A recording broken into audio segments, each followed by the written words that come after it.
We're only $7,000 away from the $1 million award. I know. And we've got 4, Yeah. I think 4 coming in still. Yeah. Fucking crush it. So Huge. I'm excited about that. Mm-hmm. I saw it and I was like, I know. I had my call with Alex, and I saw you walk by. And I could see you. So because I I literally something's had to going say on. it to someone. And then it was silent. And then all of a sudden you're like, guys, I'm like, crap. I was like, what is happening? Trying to pay attention to whatever you were saying because I was like, it must be important.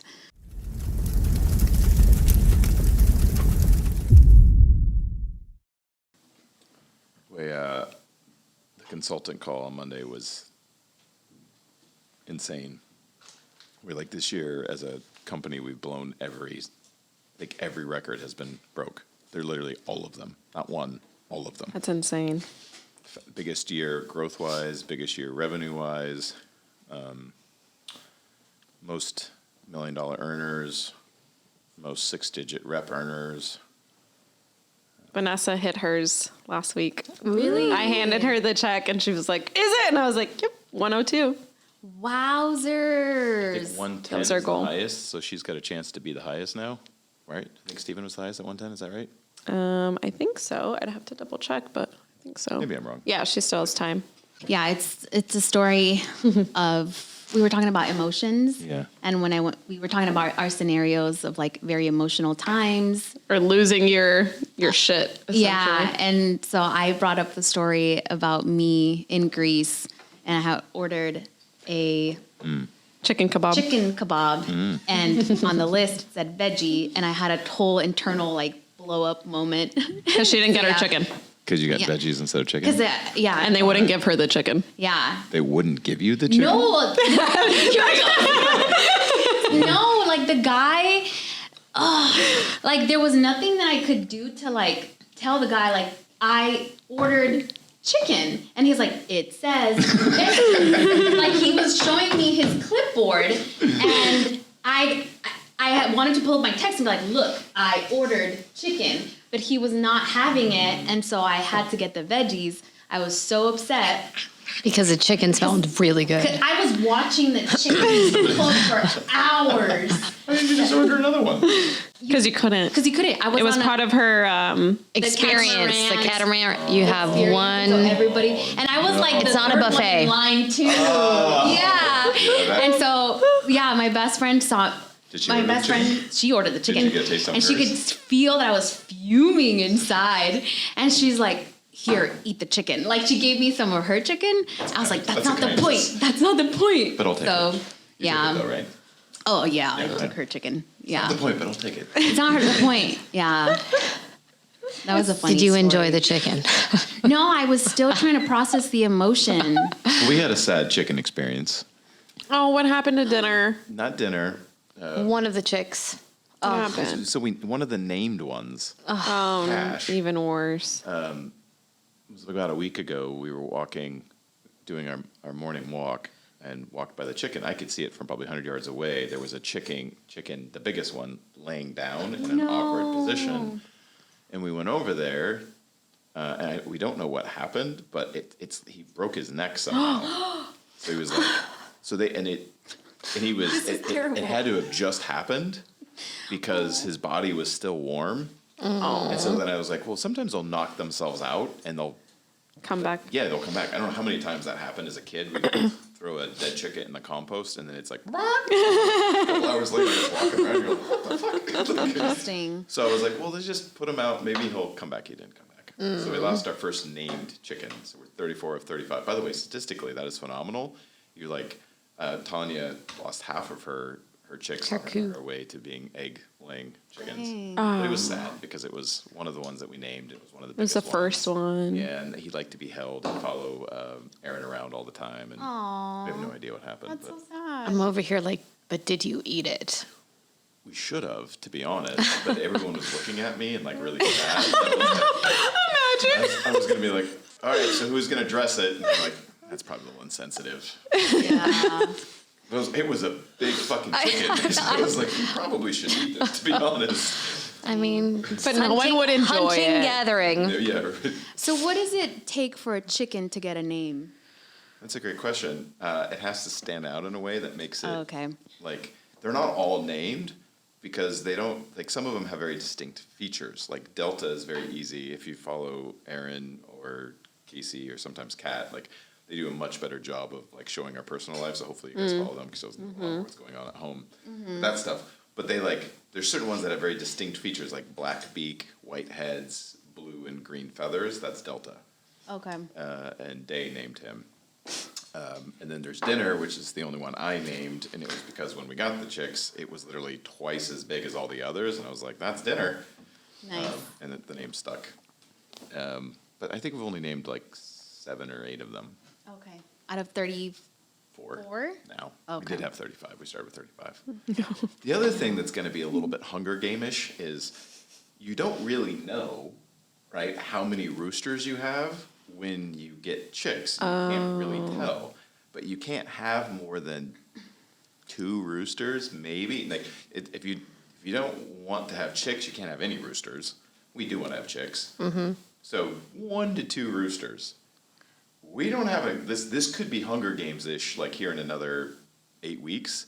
Because somewhere between now and say February, early March, when they start laying eggs, we'll know how many roosters there are. If there's like 10 of them, 8 of it's going to be like the 2 of the strongest will survive. The other 8, and what we're thinking, we'll try to rehome them. That could happen. Although to be fair, nobody really wants a fucking cock. They Right. usually want the Right. hens. For what? Right. It's like because To wake you up in the morning like an alarm clock. That's one of the issues. They also tend to be more violent. They are. I got chased by a rooster See? growing up. Yeah. I never went into my backyard after that. Ever. It was the scariest. Yeah. It was the scariest moment of my life as a child. Yeah.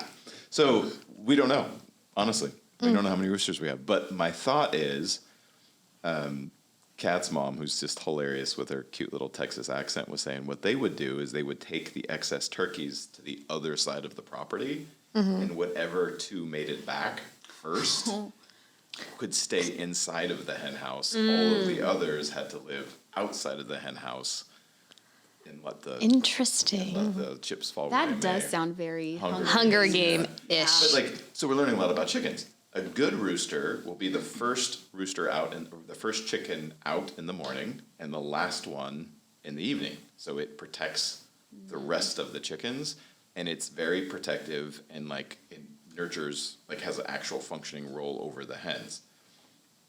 A bad rooster doesn't give a fuck, and they're violent and they're annoying. And normally, if you have too many, there's like a pecking order issue. So you don't really want to have that many roosters there because and then I guess they just wreck the hens because all they want to do is fuck, and they hold Pluck Their their feathers off the feathers. back of their backs. It's like their it's hairs. Their feathers. Learning a lot about chickens right now. Interesting. And we should have eggs starting in March. I had a That'll chicken be farm fun. I once can't wait. in my past life. In a past life. Oh, that's A right. chicken farm? Chicken Like wings. like not just for family, but you raise chickens Like we raise for other chicken. people? Oh, that's Apparently, fun. that's what they said. Oh, I'm wasn't like, it no wonder Montana? I love chickens.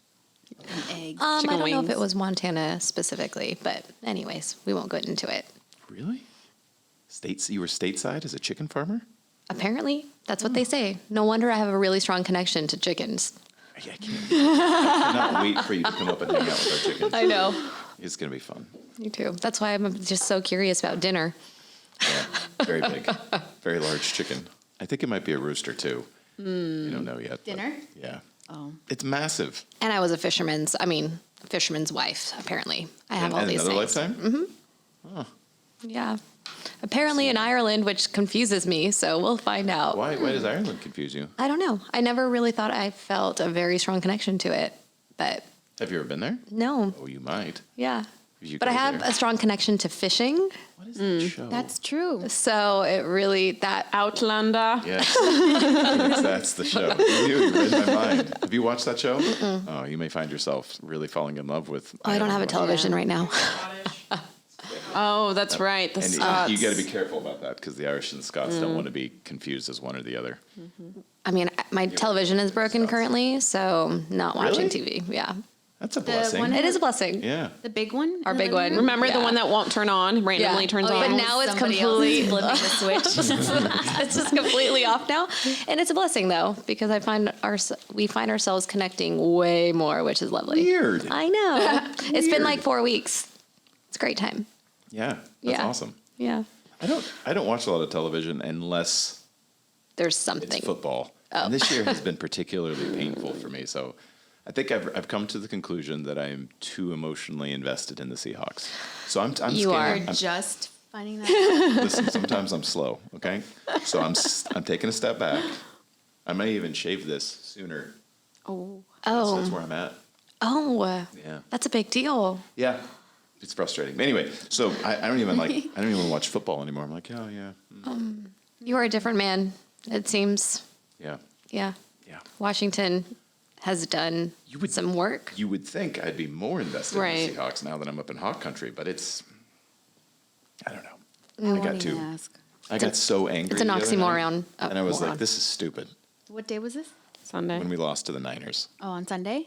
And it was like, it was a stacking because I was getting more frustrated with every loss. And then this last one, something broke in me. I was like, I can no longer care this much. I can't do it. Did you cry? I wanted to, but then I was like, this is stupid. How am I getting this upset about my team losing? We can talk about that. We can let's talk talk that. about it. We can Well, unpack what I that realize emotion. is that it doesn't Therapy merit. session. There's a few things that I need. I enjoy when I am able to control the outcome. Right? So it's weird. It's an illusion. I'm not quite powerful enough to control the outcome of a football game. I'm not saying I won't get there. I probably will at some point, but I'm not there yet.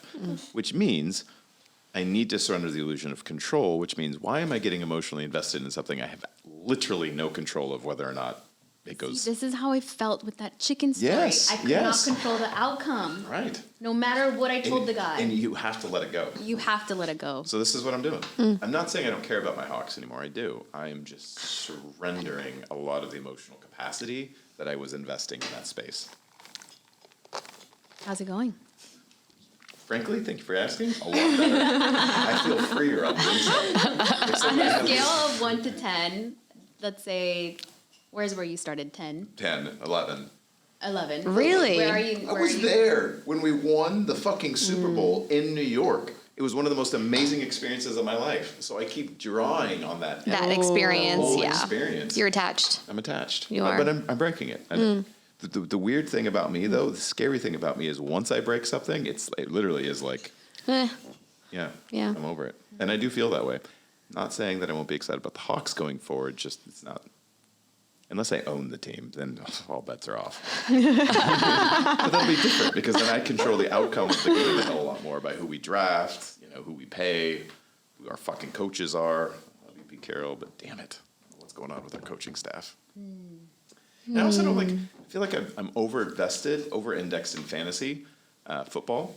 And so I'm kind of scaling that back too. Although to be clear, I made playoffs in 5 of 7 leagues this year, even though I didn't have the time and really wasn't paying attention. I'm 5 that of good. 7. I think you're having a bad season, and I think you're going to come right back to everything you love about the Seahawks. God, you might be right. But that's how I'm feeling. That's just what I'm That's seeing. okay. I remember my first really, really bad Bears season, and since then, I'm just used to it. So, I'm just used Well, to has it. the Bears won a Super Bowl? yes, back in 86, 85. Yeah, they were. Okay. They had So you weren't went. able to experience that attachment to it, like how Sabs experienced it, like in '85. Well, we've been to the Super Bowl since. We just never won it since. Yeah. Yeah, I was there for that too. That's also Really, against the Colts? no. Oh. I'm sorry. The Seattle Patriot Super Bowl. Oh, which when you followed. lose, got it. Yeah. I've been there for Which is both. even Like, worse. Yeah. Yeah. So you're about a 9. To be fair, I'm down to probably a 8.5. It's 8.5. scaled. It's scaled down. That's funny. I don't. You start paying attention to where you're putting your emotional capacity, And I just don't think it's a good space to keep holding emotional energy. It's not serving me. We'll check in next year, but that's all I'm feeling right now. So I think I'm going to trim my beard up as a way of mourning and be done with it. To be fair, we're not out of the playoffs. We still could get into the playoffs. Slim chance. Yeah, it's some chance. Fuck. Anyway, so what are we talking about? What are we getting into? It's so good seeing you guys. Committing to Yeah. the journey Oh, of emotional control. yeah. A year's review as well. Yeah, Mammoth was almost a year ago. I can't believe that. I know, That January. is crazy. Are we planning to do it again? Well, yeah, but I think we should go to Whistler. I think we should go to Oh, Whistler. hell yeah. Yeah. Yes. Where I'm also is- going to Denver. Canada. That's so fun. Canada. Yeah. Vancouver. It's like okay. an hour and a half from Vancouver. And Nice. You'll be able to drink there because you can drink at 19, not 21. Right, because you're 19. Because you are 19. Right.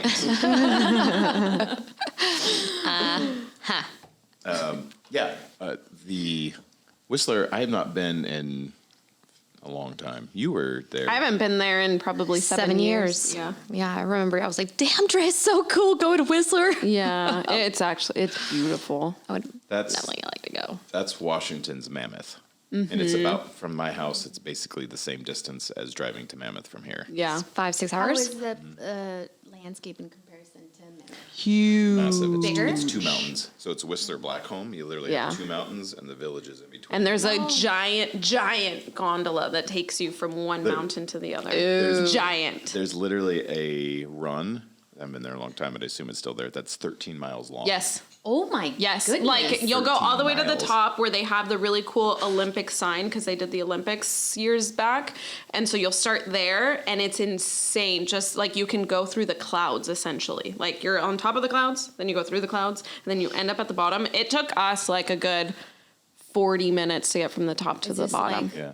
Black Diamond situation? No. It's really Oh, pretty. okay. Like Yeah. you're going through trails that are through the trees, and obviously there's black. Yeah. You have options to take Black Diamond routes, but the 13-mile one is, I think, green. It's pretty mellow. Yeah, Okay. it's insane. Beautiful. It's beautiful. Yeah, so I think we'll go there. Okay. Thinking about this. Good to know. Nice. Just got to figure out our dates. Everyone has their their passports. Yes. You used to not need a passport to go to Canada. You just had to have your license. Oh, really? Yeah, I was at Washington. My Washington state license used to get me across, but now I hear you got to have your passport. Everyone has their passport. Sure do. Global I got entry? mine renewed. I don't have global entry. Neither do I I. still have I'm over here. TSA pre-check only. So I'm working on, going back to Mammoth, I'm working on our teepee spot, which is going to be really cool. And I'm literally selecting cedar trees from the property to take down to make the teepee. I'm super excited about this. It's gonna How be big awesome. is the teepee going to be? They are 28-foot Wide. logs. Oh, okay. So So you're looking at probably 40 feet in diameter. So like, like this room and then up. yeah. A little bit bigger, yeah. That's a Wait for big that. teepee. Sorry, bad math. Not 40 feet. 20 feet. Which would be like this room. Yeah, it's going to be big with a fire in the middle. Nice. It's going to be exciting. I'm really Going to pumped have about cowhide as the. it. Eventually, I'm looking for a place that will make it, but it's far out. So I think I'm going to use a canvas that looks like cowhide to start. Easier to find right now, but Nice. yes, eventually cowhide. Maybe our own cows. Who knows? I want to raise cows, but we have such a relationship bond to our Chickens. and animals that it's like nobody wants to eat something they named. Like, fair enough. I get I don't know it. what to I've do. seen some videos of people who have cows and they make really good friends of them, treat them like dogs. So I could see that happening. With Oh you guys. yeah, Casey wants to get miniature cows and yeah. have them So cute. come into the house. Aw. She's always sending me Instagram videos That's of cute. cows sitting on the couch, and I'm like, okay, okay, Yeah. That's cute. it'll be fun. So enjoying the journey, or committing to the journey.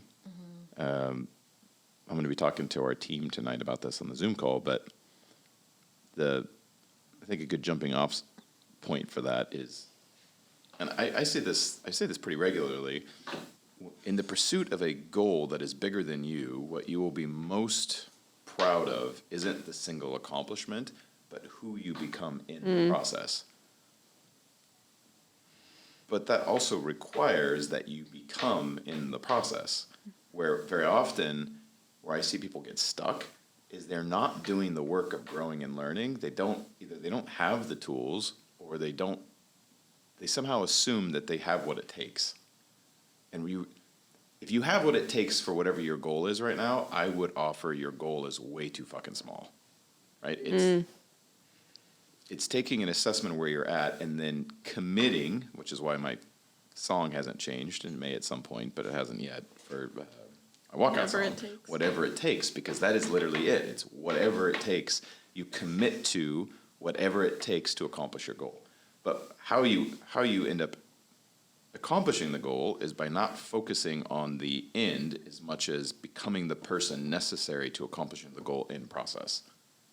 And where people get burnt out, negged out, frustrated, and give up is they have this goal that they want to achieve, and they keep looking at that, and they think it's never going to happen, it's impossible, it's too hard, blah, blah, blah, blah, because they're not assessing accurately their skill sets and where they need to improve.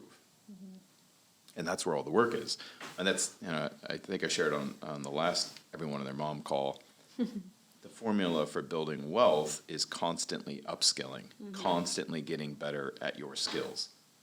And that is where you're going to find all of the reward is in constantly improving, where most of humanity seems to take their current skill set, and let's say it's a square key, and they're trying to slam it into a round hole and wondering why it's not working.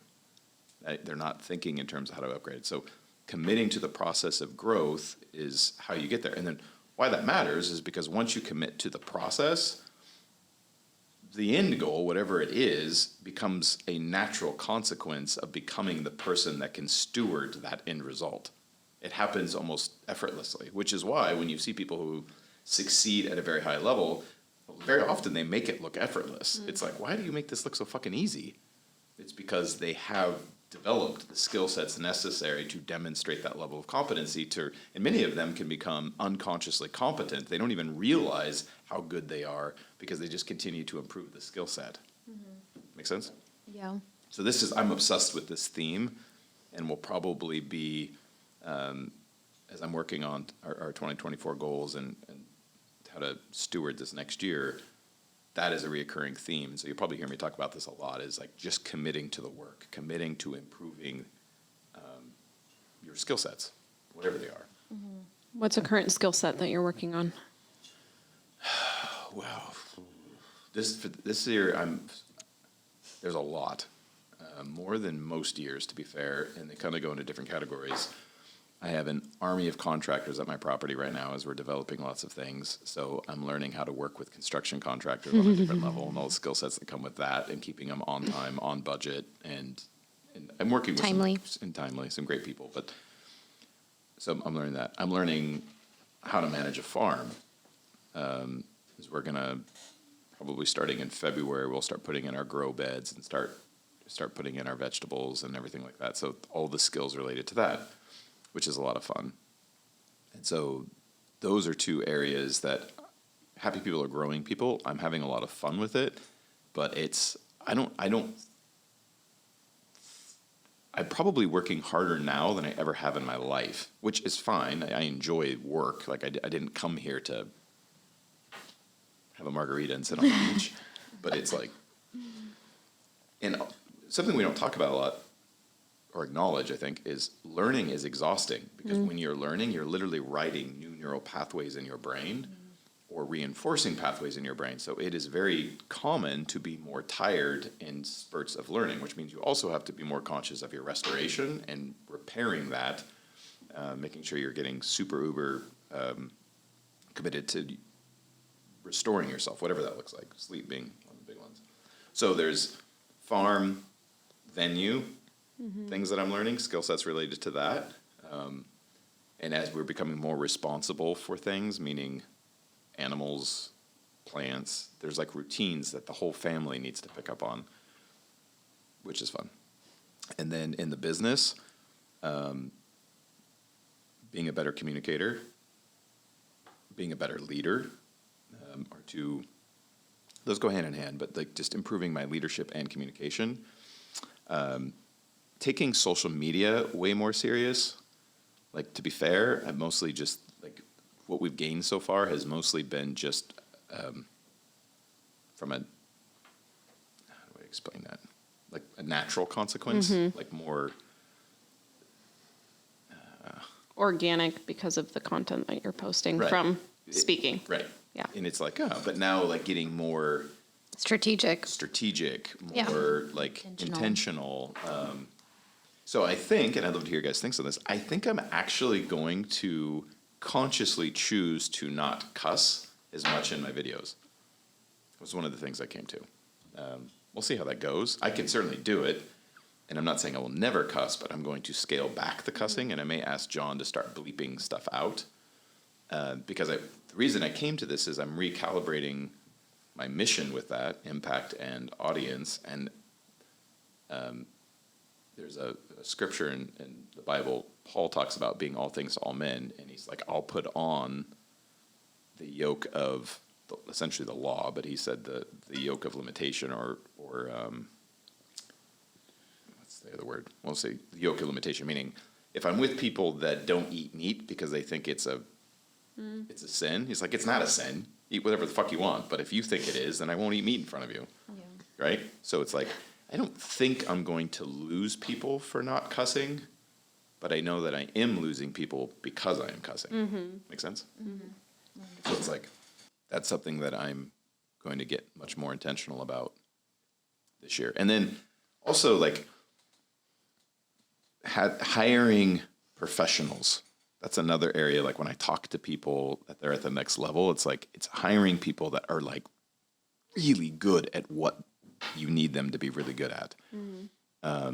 So I'm thinking about like, what are the next hires that we need for our companies?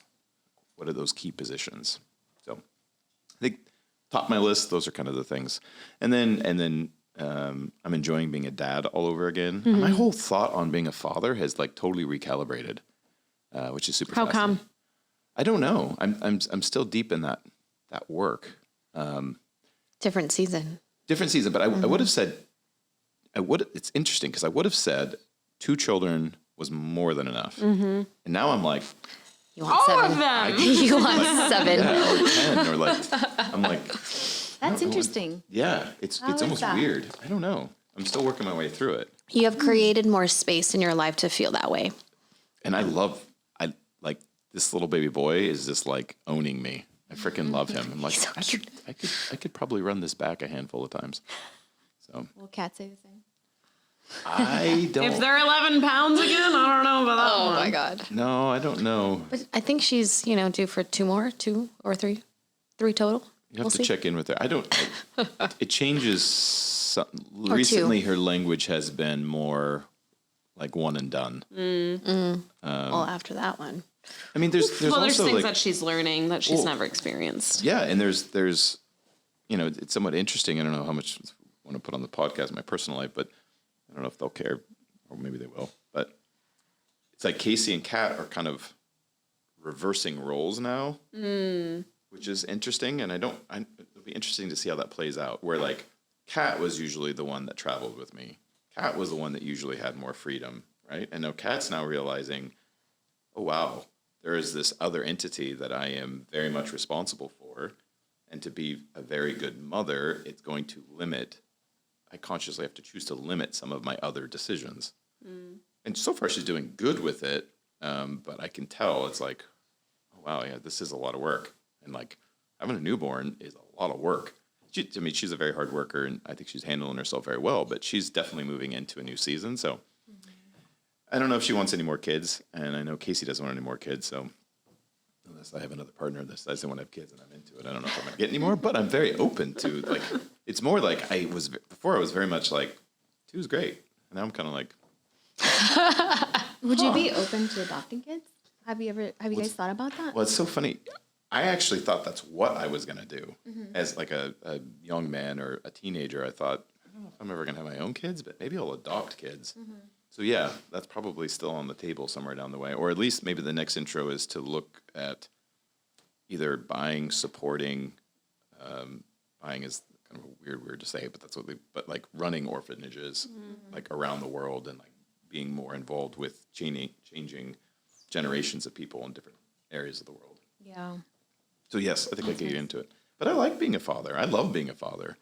It's just awesome. It's fun. The carrying cost is different, to be fair. Like I don't, at this stage, don't have to work nearly as hard on the day-to-day parenting as Kat does.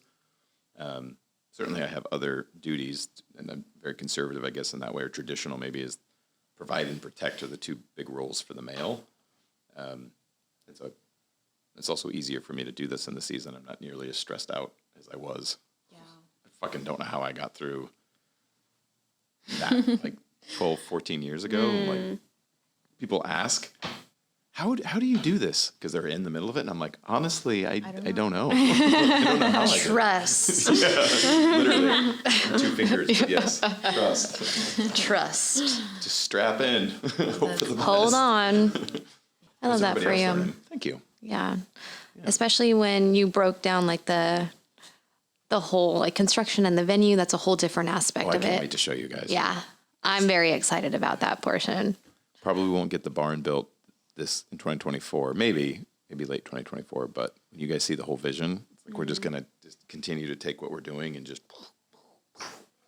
But it's beautiful. What's the plan like? Is it like a 3 to 5 year plan to get that all built out? We'll start hosting mastermind groups, small groups this year. Oh, 2024. nice. I'm already in. I I'm know. already in 2024. It's very weird, but so we'll definitely start doing that. Org events, probably not this year. It'll probably 2025. I could foresee the summer of 2025 pretty realistically. Cool. But we'll start small groups this year, and maybe we'll bring up small groups of our owners Mm-hmm. and do some really cool stuff. That's fun. But having our own land changes everything. Yeah. It's the freedom and what we can do is different. And then it's like, you'll see, I live in the freaking country, and I love at this season of my life. I don't know if I would have said this when I was 18 or 19. And to be fair, I get why people who are that age don't, but I love that I now live in a small, quaint little town. It's just simpler. Yeah. I'm not fighting for a parking spot. It's like anywhere. the story of the fisherman. Yeah, 100% is. Yeah. You're right about that. If you guys don't know the story, it's guy goes fishing in this Mexican village. This guy just crushes it for him every year, and he goes, "Why don't you think about expanding and like adding more boats?" And he goes, "Why would I do that? So you could make more money."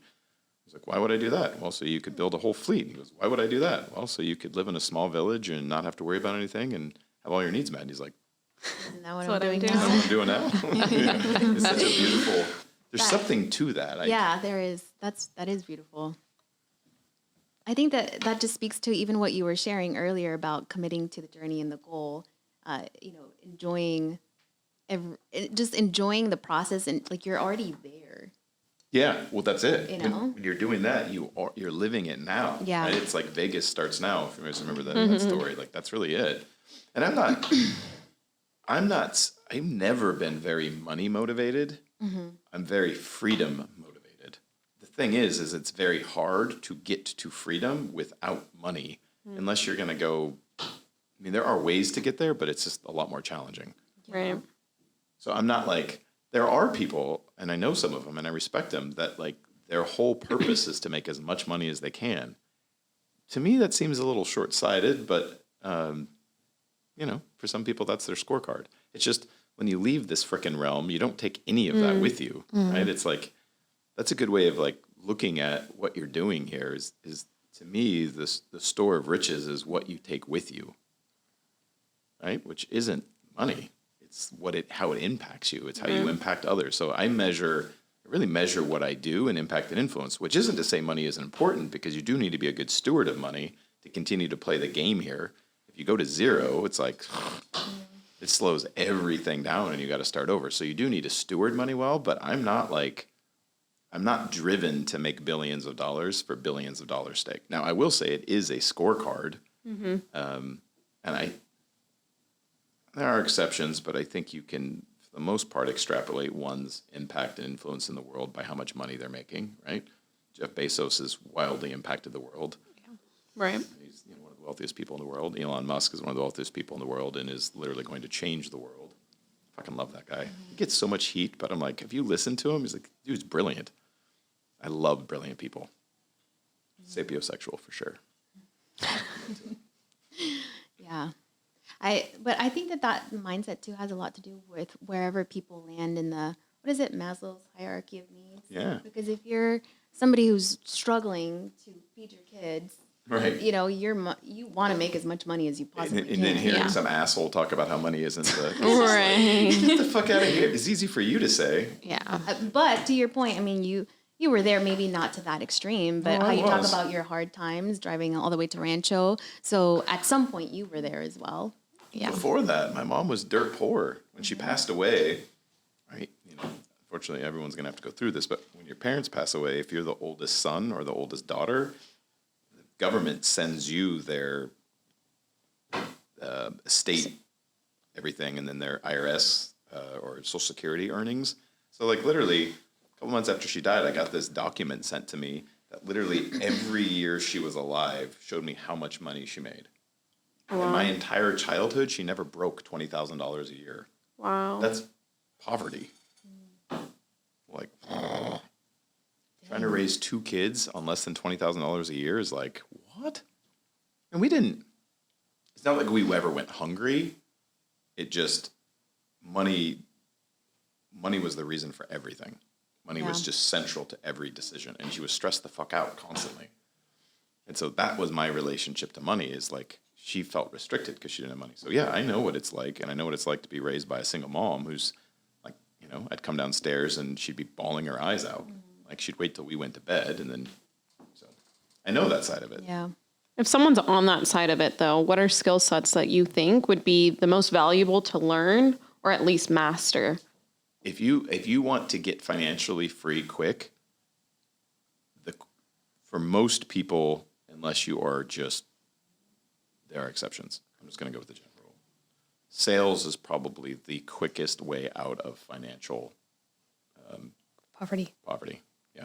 There's other ways. Sales is probably number one. And if it's like, I don't like sales, well, just find a very high value skill set. Something that pays a lot of money or that you could do and be very lucrative doing. It's just sales is one of the ones that has a low barrier to entry. The skill sets you can learn if you're human pretty quick, because it's just social intelligence for the most part. So I think sales is... Yeah. Which I think for parents, or at least for moms, I have heard that over the phone, in recruiting. And the main objection to sales is like, oh, no, it's not stable. So I feel like they're not, I don't know, there's a blockage there in understanding that there Yeah. is huge reward. I think when people think sales, they think, oh, not stable. I see or, risk. Yeah, like I need money now, which I think that's...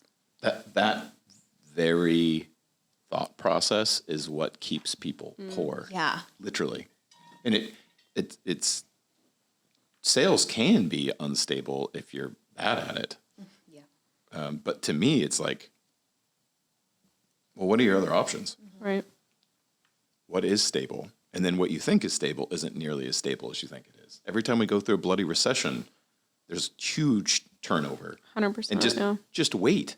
When AI really gets rocking and robotics are rocking, there's so many jobs are going away because we can get AI to do it faster, cheaper, and better. And that's the other thing. It's like, fuck, if your job can be replaced by robotics and AI, then you're in the wrong industry. And it's only a matter of time before that's going to happen. And it's not just blue collar work. In fact, arguably, trades is probably going to be a safer place to be than a lot of white collar work. Because until we have very, very sophisticated robotics that can do like, Electrical lines. Yeah. Build anything. right, which I'm not saying won't happen, but that's farther out than Right. somebody who can diagnose sickness, an AI that can diagnose sickness. Build or, contracts. Yeah, build contracts or look over legal documents. Yeah. Like, it's ironic because we used to think it was blue collar work that was probably going to get eliminated. And to be fair, some blue collar work is going to get eliminated, stuff that like doesn't take a lot of brains, for lack of a better way of putting it. Trades is probably one of the safest places you could go, though. And it's only getting more expensive. I know this. I'm like, my contractor tells me, and I'm laughing because he's right. He's like, the electrical, he calls them Sparkies. The Sparkies are like the surgeons of the contract world. They're bloody expensive, and they are. It's like, fuck, anytime you want to do electrical work in your house, it's not cheap. So that tells me if I was looking to buy a company, I'd be looking at something in the trades, electrical or HVAC or... 'cause HVAC, yeah. those things aren't going away. It's like we still need them.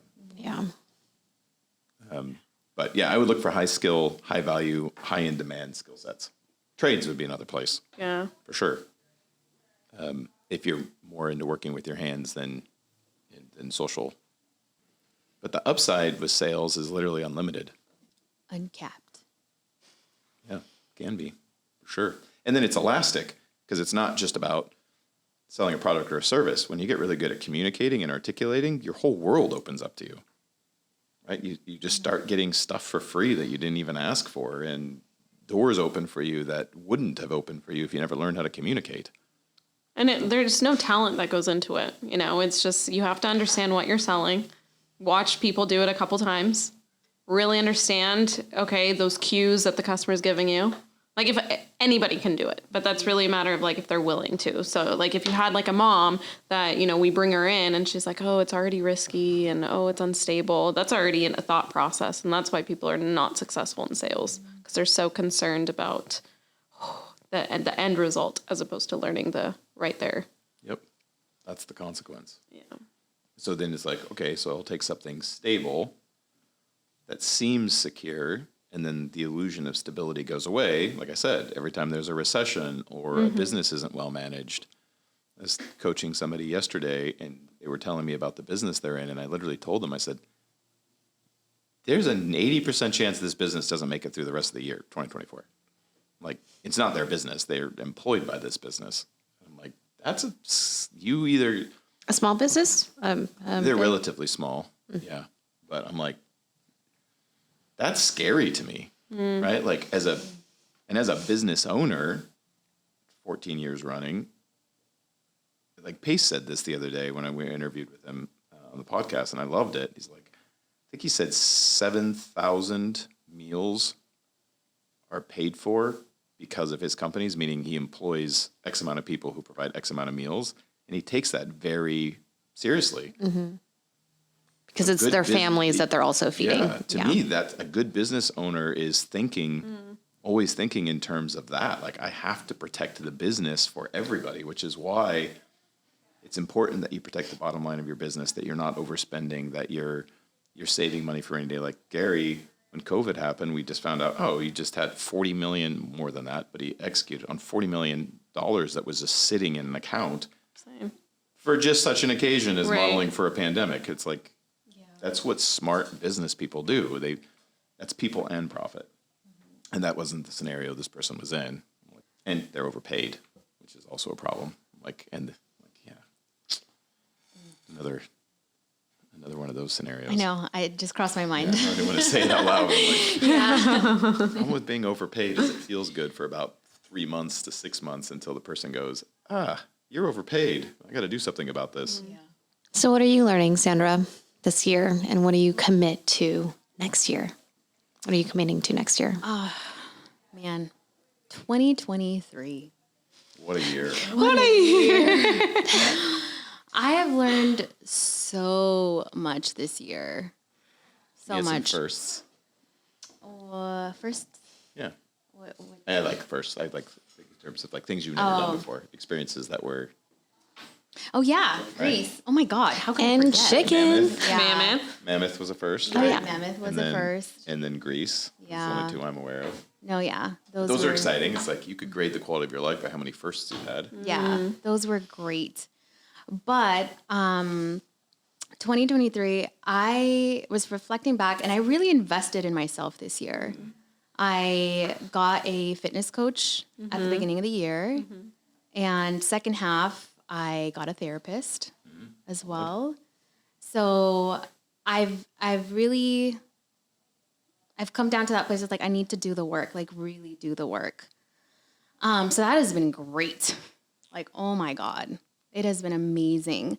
And I think I've also come to learn. I was literally reflecting about this morning. I'm like, Sandra, your shit stinks too. You know, like just like You're not that great. Yeah, there's so much. I think that I've come face to face with certain instances throughout the year that have just really put me in my place. When I reflect on it, it's like, oh, you have a lot of work to do here too. So that has been incredible. Like very humbling, very hard, but there will be fruit. You know, it's good. It's so good.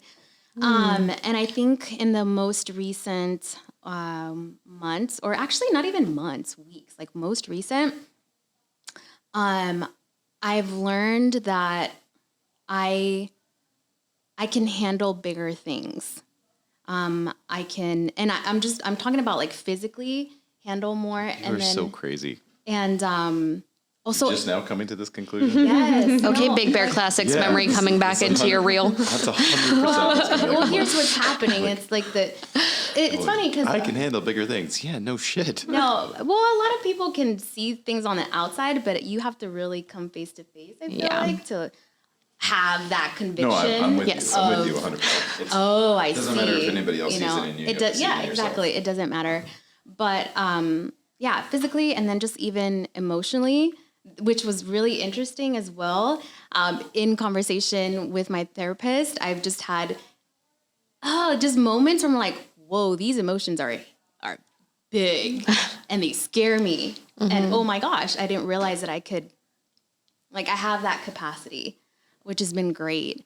And so I think going into 2024, it's very much about taking space, like take up space and dream big, because you can. So I'm getting so emotional from that. the work is good. It's painful. I love that, What Sam. else is there to do? Work. Do the fucking work. Do the Yeah. work.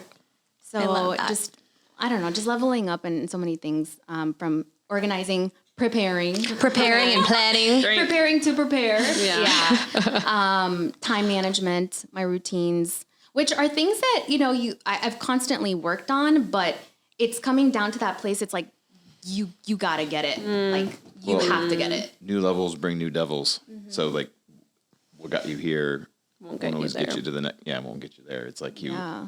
It's like a routine may have worked, and so it's important not to go, oh, I can't believe. That's true. It didn't work. Right? Or it's like, I can't believe I did that. Well, it worked. That's why you did it. It's just recognizing it no longer works, or it's Thank you for that. gotta, Yeah. like upgrade. And normally, my experience has been so far, it's like, in order to increase, right, or to go up, you have to give up. So, like every new level of your life, the further you want to go, the more it's surrendering things, somewhat sacrificially, but and as a whole, it's usually things that no longer serve you.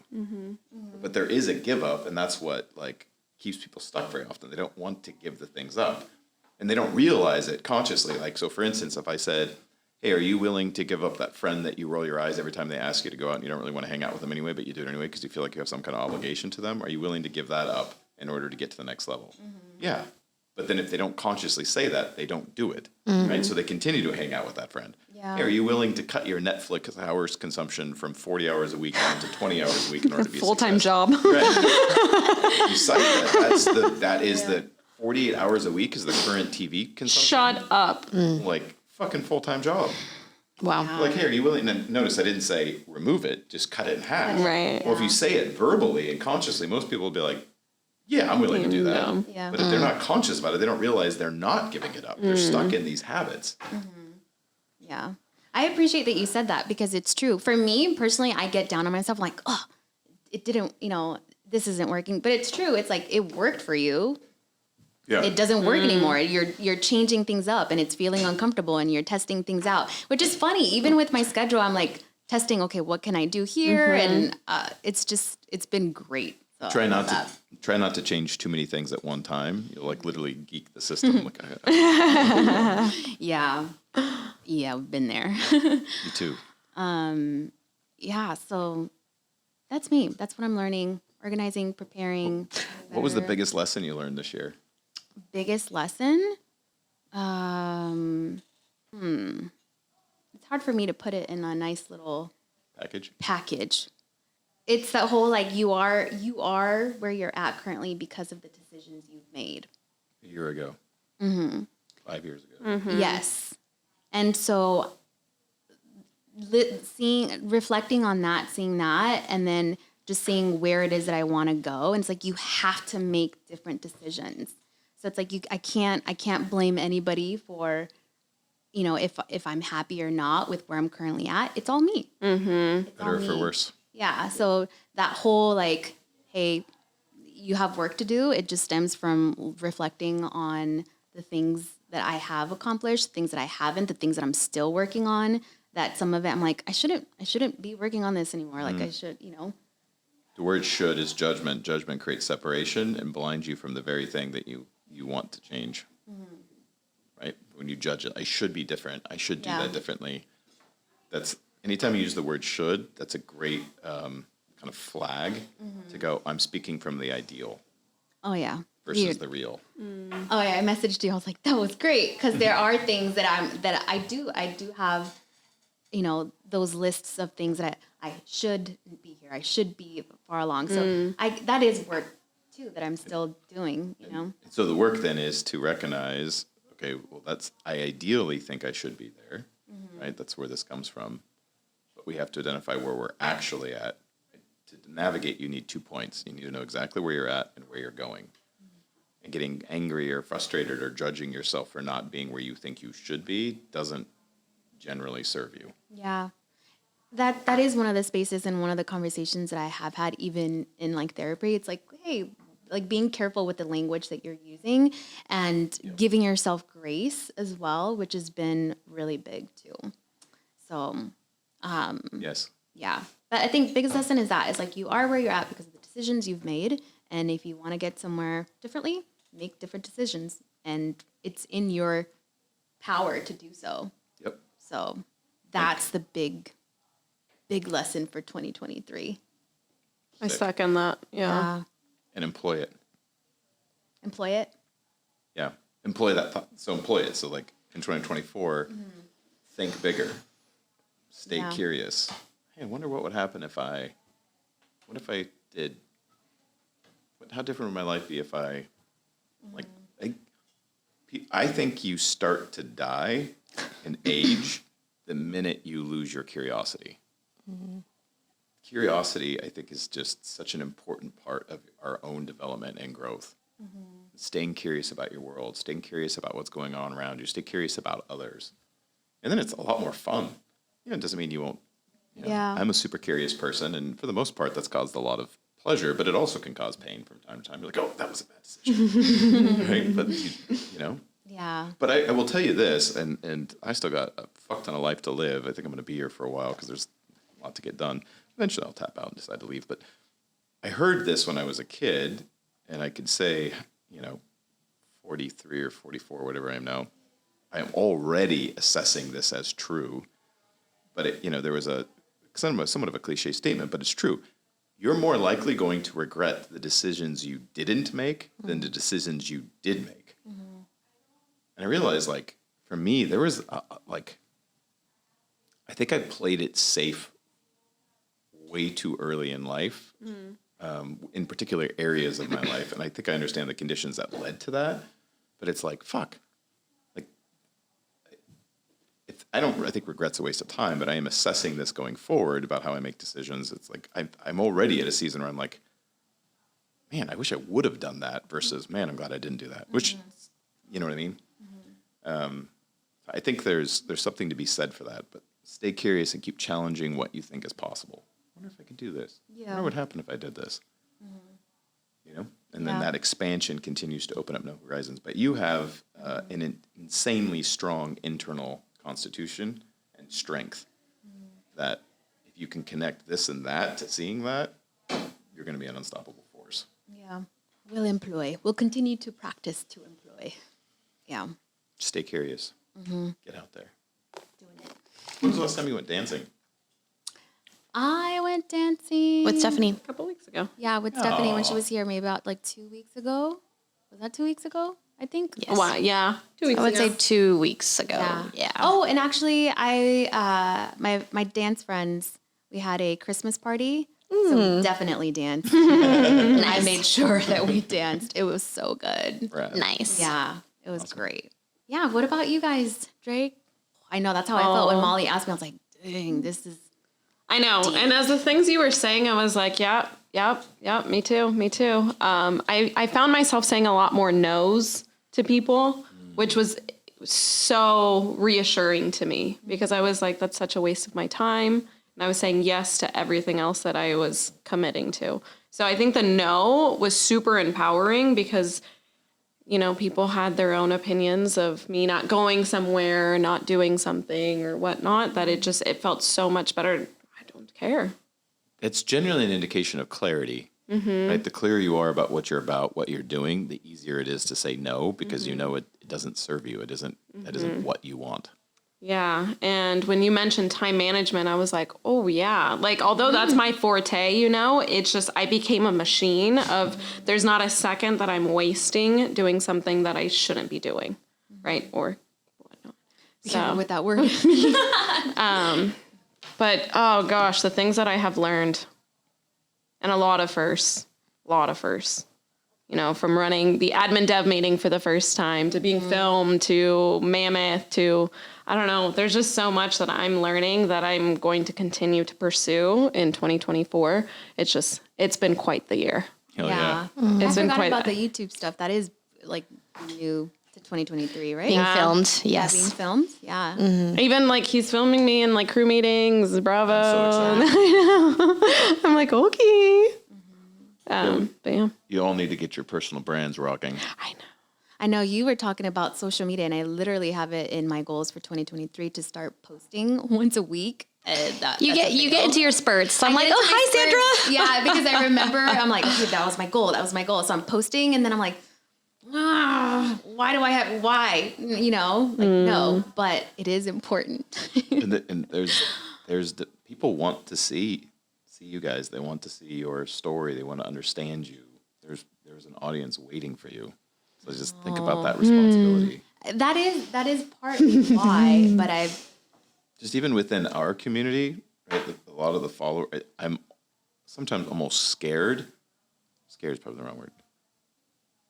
Curiously concerned about I like that. Curiously I'm curiously concerned. about how much people want to know about everybody in our community. Like I'll talk to somebody in a coaching client or somebody on a call or something, and they'll ask about one of you or like what's going on with this, and I'm like, how do you even? But they connect all of us, right? Yeah. So I think getting deliberate about all of your guys' social media is super smart. Yeah. Okay. Keep going, Dre. I love that you're doing YouTube. Oh, yeah. I love that you're doing the tube. The tube. Where did I leave off? I just looking back, it feels longer than a year, but because of so much that has happened, I don't know. I think this is like the beginning. Oh is. yeah. That's how I feel, you know. I sense that there's a great acceleration happening right now out of necessity, right? And so there's level ups that are happening in preparation of things that are coming. So it's cool. It's cool seeing you operate in the roles that you're operating in. By the way, for the record, I've said for at least the last 5 years that Dre. should be doing what you're doing now. Yeah. Yeah, we had a so- podcast on imposter syndrome, and I was like, oh, I have the worst. Yeah. Well, usually the best do, right? That's not uncommon to feel Yeah, that way. I don't feel satisfied, and I know that satisfied is a really bad word to use or even feel. So I go like, okay, no, you're not doing what you should be doing. You should be doing a little bit more. You should be doing a little bit more. And then when someone asks you to do something, it's don't even think of it. Don't hesitate. You have to do it. Like yesterday, when we're trying to figure out staffing problems, I'm like, I'll go. Like, no one else is going to do it. I'm going to do it because I have to lead from the front. So it's like, it's a different level of like, there's no hesitation in me saying yes when I know that it's the things that I need to be doing. And for context, for people who are listening to this, I was super proud of you, Dre. You had the second highest performing team in our entire board the week of Black Friday, which is just But then it's like people say that, and I'm like, we're not there, you know? Like our numbers are not reflecting who we are. They will though. So it's like, like people don't need to like congratulate me because I don't feel like we have accomplished that.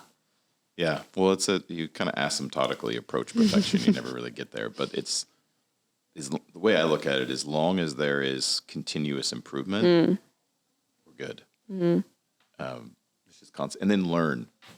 I think I'm going through my own pet peeves. I try to teach from operating principles because for me, it's how to think, not what to think. And if you use operating principles, then someone can employ the operating principle to a decision whether or not I'm around. They can just employ the operating principle. So I think what drives me nuts is when the same decision keeps getting made, when a painful one, where you're like, Again. like how are we not learning this lesson?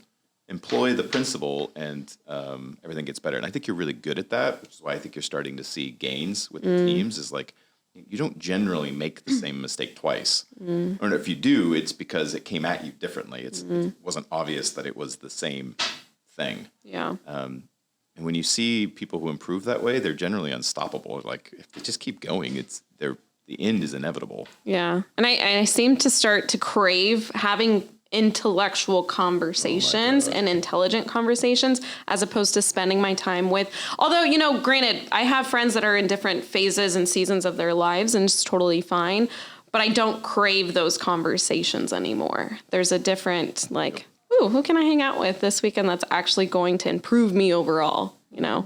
So I feel that's me. Without sounding like an arrogant asshat, and I may in that process, I think that's why I enjoy spending time by myself, because if my choice is unstimulating conversation or conversation that isn't very intellectual versus hanging out with myself and going into my own thoughts, I'd rather do that because I love intelligent people who think deeply and critically about things, who can maintain a level of objectivity and like really think through what's going on versus like just superficial shallow conversations, which most people have unconsciously. Right.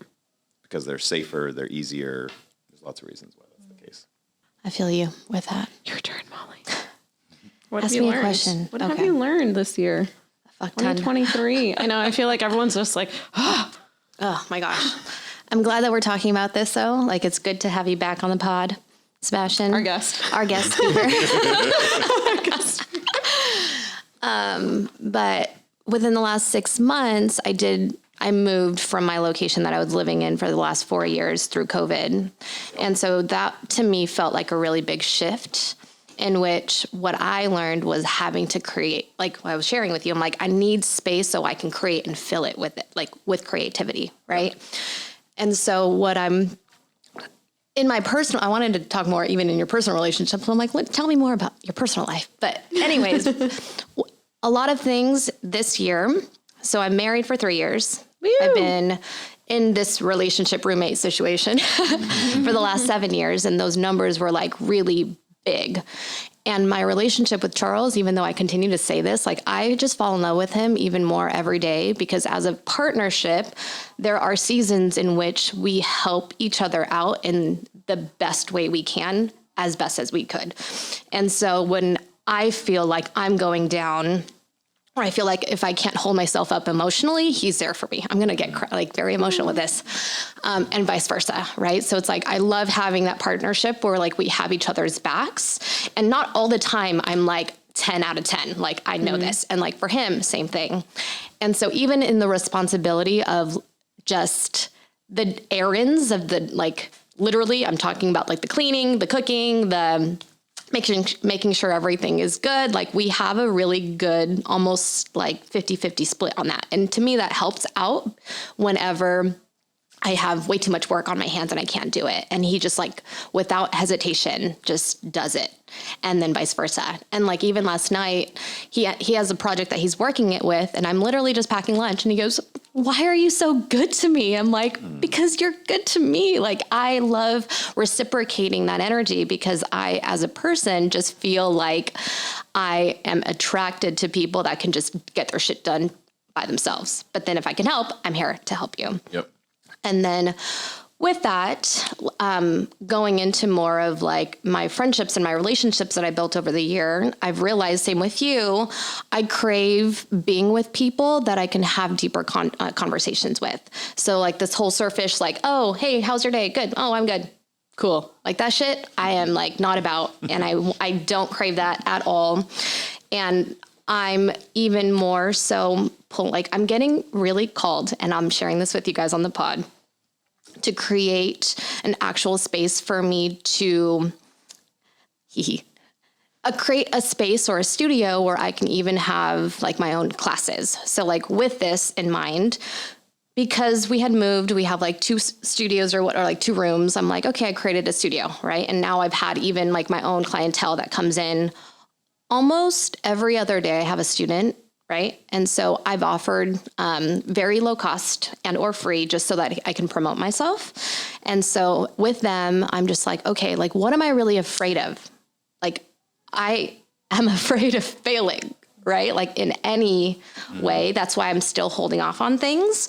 And so this year I'm just like, why am I still afraid? Like I promote just doing shit, right? Like I am like an adventurous person. Like how can I do this, but not this? And then because with this, I feel like I'm even more open and exposed to failing in front of people, right? And I'm learning to try to surrender to that, because I think that down the line, I'm getting really emotional again because I'm talking about this with you guys, where I want people to come to this space. I already have a name. Like I've actually meditated for the last 6 months on just finding a name. And then when the name came to me while I was just laying down there in my freaking bed, I was like, You have a rock on your forehead? I definitely had a rock on my forehead. That was also something I'd been doing. I didn't share this with you yet, but I'm actually meditating with fucking crystals. Doing, it's just been. What kind of crystal? It's an amethyst. On your third eye? On my third eye. And that has been quite life-changing, as woo-woo as it sounds, because I'm getting like really deep meditations, even more than I had been the last couple of months. And this is like really pushing me to make the decisions that I need to make sure that I can be the future self that I can be. And so that was like a huge fucking learning lesson, like within this year, is like, what am I really afraid of? And it's just like kind of having something for myself. Like I desire that. And like, if I don't have that, because in my head, like, it's an American dream, right? Like we want to have a business, we want to have a family. And I'm literally like, I do want to have all of it. Like I want to have it all. Like I have zero, like I want to. The Queen song. Like, do it. I want it all. I want it all. And there's no sucker's choice with that. And so it's going to take me to work even harder or smarter to get myself there. Which is asking, who do I need to become in order to sustain this? Yes. It is possible, but what do I need to become? What do I need to be able to do to be able to sustain it? Yeah. That's awesome. And this, oh my God, sometimes I feel like I'm not even, like with you and like all of these coachings and one-on-one coaching, sometimes I'm just like, how the hell am I supposed to give people my time when I only have so little of it? And to me, I'm like, I need to create space so I can have group sessions. Yeah. And I'm like, oh. And then this whole academy stuff, I'm like, oh my God, this has just been a learning lesson in itself. Because I feel like I'm very much like in the trenches with it. You are in the trenches. Yeah. Anytime you start something new, I mean, that's it. It's just an iteration and growth that comes from it. When you do your meditation, can I offer you a practice with it? Yes.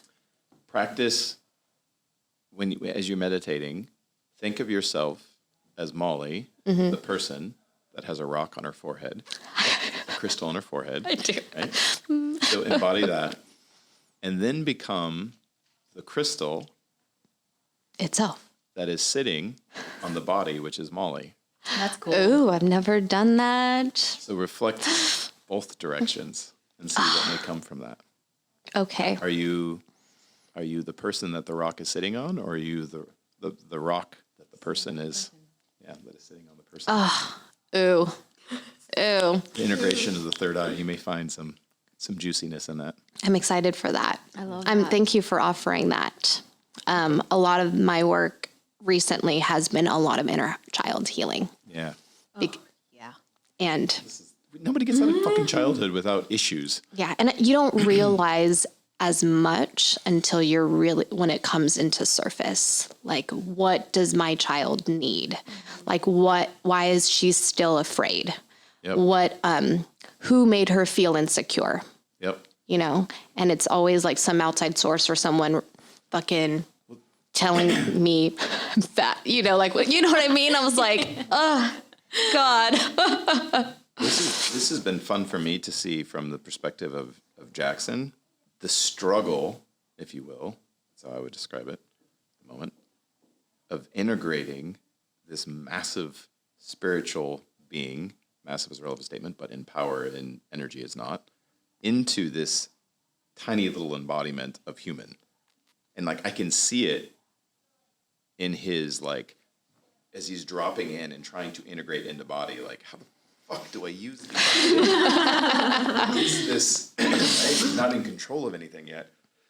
So even if you were raised in the most perfect environment with perfect parents, everything I've heard about your parents are fucking amazing, and I know them, they're amazing. Yeah.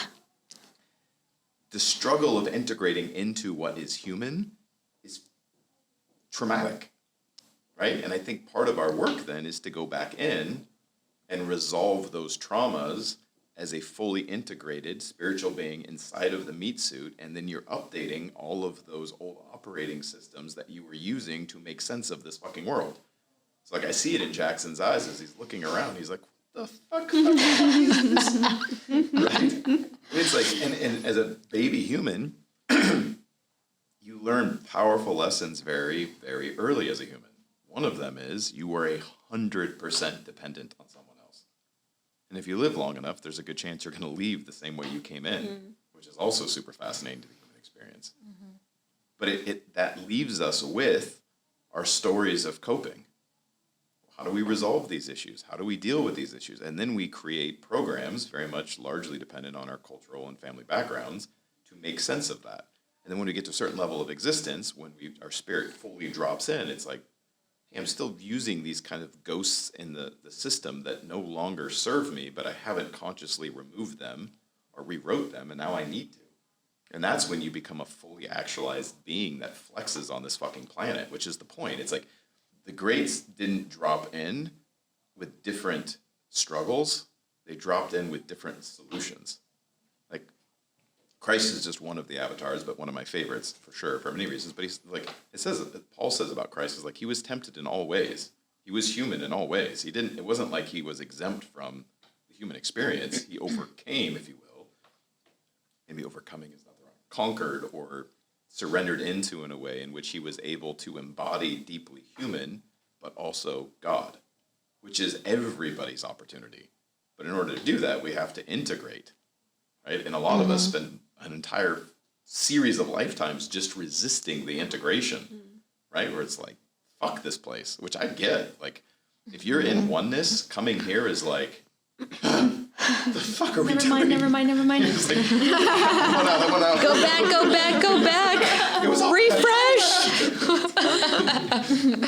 Yeah, but then that's where all the work is, which I think is fun when you put it in that context, which isn't always easy, but it's fun. And then, in one sense, you just don't take things as seriously. Yeah. Not in an irresponsible way, you just don't take things as seriously because you can see it in context. We use a lot of human systems and structures like that don't often serve us. Like, one of my favorite, if I was going to put something on a billboard, which I get asked every once in a while, there's probably 5 things that come to mind, but the one that I would probably settle on is question everything. Question everything. Think deeply about everything that you're, I would say, in your habituated patterns of thought anyway. Like, it doesn't have to be any way. You create the world you want.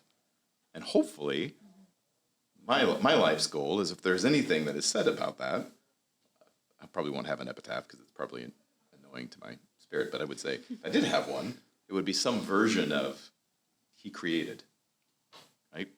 Like, there was no rules. You create your own rules. and you can have a lot of fun with that. And then you figure out what you can do and what you can't do. But too many people surrender way too early in life their ability to create. And then they're just living out somebody else's fucking programming. Create has been a big word for me this year. Awesome. Me too. Yeah. Have you done human design? I had told everyone about it. Have you done it? I haven't done, like, I just did the thing online. Are you a manifester? I am not, actually. I'm a Creator? projector. Projector. I'm a projector 2-4. 420. Roger. Makes sense. You guys were both manifesting generators. Yeah. These two, as well as Jenna. Yep. But yeah, I was actually surprised, but it made sense at the end of the day for me as I read through it. But I've been listening to the Human Design podcast most recently. Oh my God, it's so good.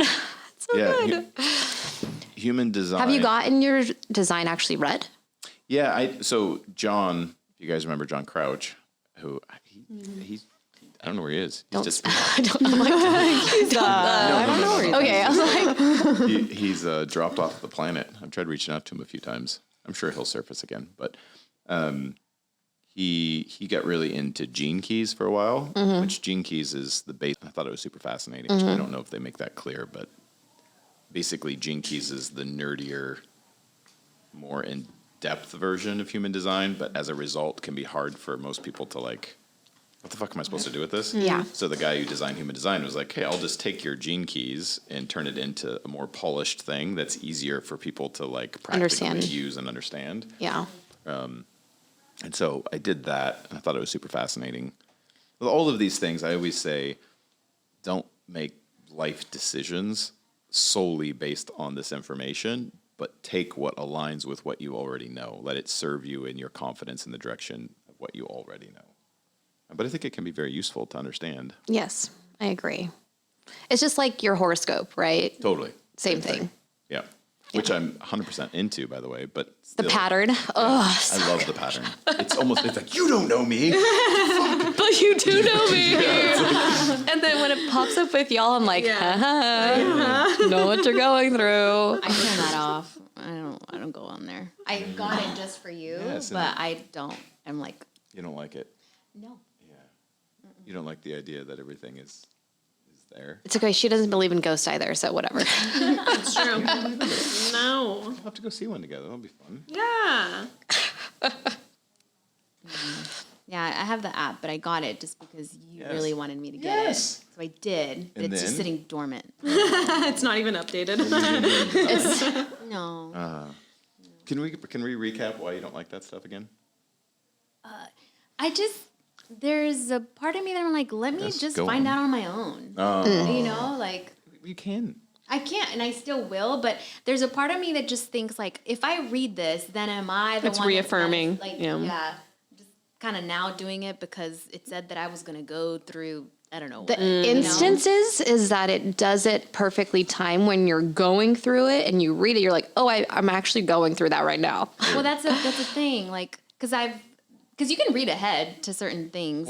Like, I get what you're saying. You know, I understand that, yeah. don't like that. The one that freaked me out was it was specific down to a 19-year-old pattern. Like, this started 19 years ago, and I went back to 19 years ago, and I was like, Whoa.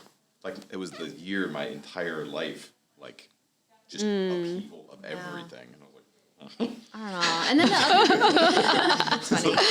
wanted Yeah. to yell at the app, you don't know me. Don't pretend like you do. Me. But it So you just does. don't like the idea of being assisted in the discovery of self.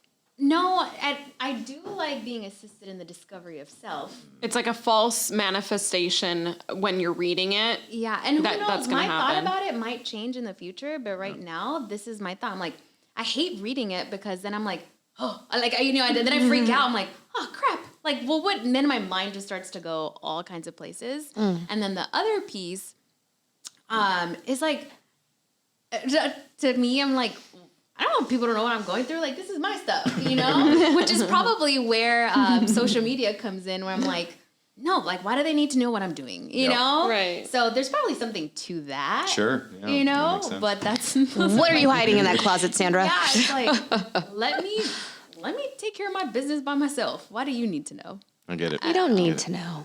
I take it all with a grain of salt, but if it aligns with what I already know, then I just use it as affirmation. But I don't I wouldn't go on some wild.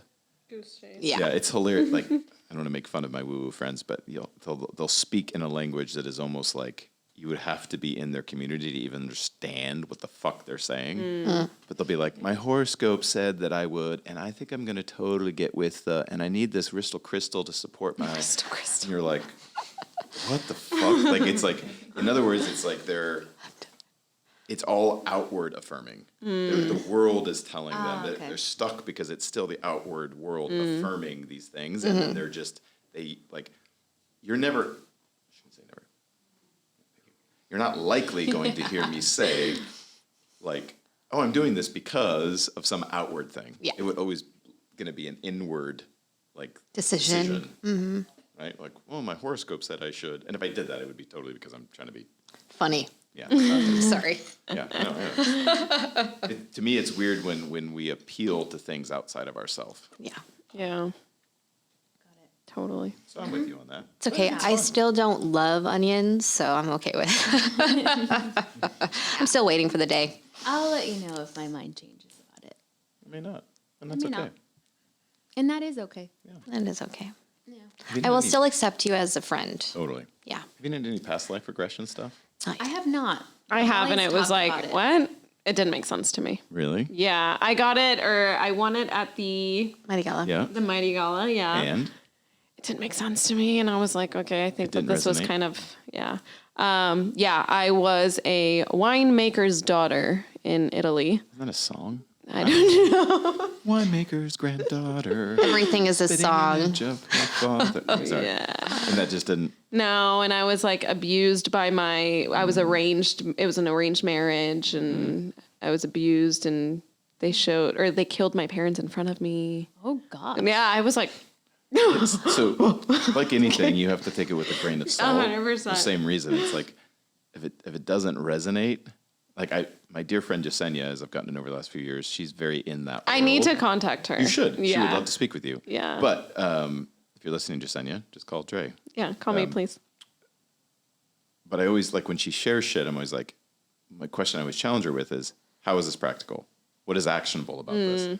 Like, for me, she was on, she'd probably give her own explanation for this, but for me, it's not necessary to know what other experiences I had in other lifetimes. It's all one integrated lifetime. So I'm not curious about that. Like, I'm not curious of like, oh, in this lifetime, I was a winemaker's daughter. Like, not interesting. What is interesting is information that helps explain proclivities, gifts, relationships, contextual things that are happening in my life in a way that's like, yeah, that makes sense. Yeah. Like, so for instance, for me, one of the things that was super interesting early is I dropped into this lifetime with a very deep understanding of sexuality before puberty. There's no logical explanation for that. I didn't have an explanation for that. Like, how the fuck do I know so much about sex without ever, like, I wasn't exposed to it. It was never talked about in my house. I wasn't exposed to things that would have taught me about it. I just knew and deeply understood sexuality and sexual energy before puberty. None of that made sense to me. I was like, oh, this is who I am. I figured everybody was that way and then figured out tragically later on, no, most people are not, which just makes them very boring. But then, like, 10 years ago, I'm doing work with, I get into a deep meditation, and I'm seeing myself in red robes in India, and I start looking around the room, and I'm like, where am I? And I'm literally a priest in a Kama Sutra temple in India. So then I pause, I hold on to that. What is that? Then I go to a past life regression therapist, and she takes me through this entire lifetime that I didn't tell her anything about. So she didn't know that this was there. She starts describing these things and explained that I was a high priest in a Kama Sutra temple in India, and that was likely one of my last lifetimes, if not my last lifetime, before dropping in here. And so then I was like, well, that fucking makes sense. Why I'm very much into Eastern religion, mostly Asian culture, although that's somewhat grouping everyone together, not all the same. But I have a very deep connection to Eastern religion, Eastern culture, Eastern food. Kind of, anyway. All of it. I love it. And so, and then the other part of that is I killed myself, which wasn't necessarily relative, except for it did explain something, because my partner, who I was deeply entwined with, she died of one of the diseases that wasn't very easy to cure back in the day. It doesn't matter. Anyway, and out of protest, I killed myself because I was pissed at God. Like a Romeo and Juliet situation. Kind of, Very I guess. dramatic. But why that matters is because when my first memories dropping in here was like, where is she? And I had no understanding of why that was. It's like, who the fuck is she? It was like deep in me. It's like, where is she? I was looking for someone. And I had to like process through that. So why do I say that? Because and I didn't offer any of that information. I never shared that with anyone before that time. She's offering me these things. And I'm like, the only reason I paid attention is because it helped make sense of other things that were going on that she would have not understood. Make sense? Yeah. Where to me, that's useful. Where if it's like, oh yeah, you lived at the time of the dinosaurs and your best friend was a triceratops, I'd be like, boring. Explain How is that why I want a practical? crocodile. How does this serve me right now? That's funny.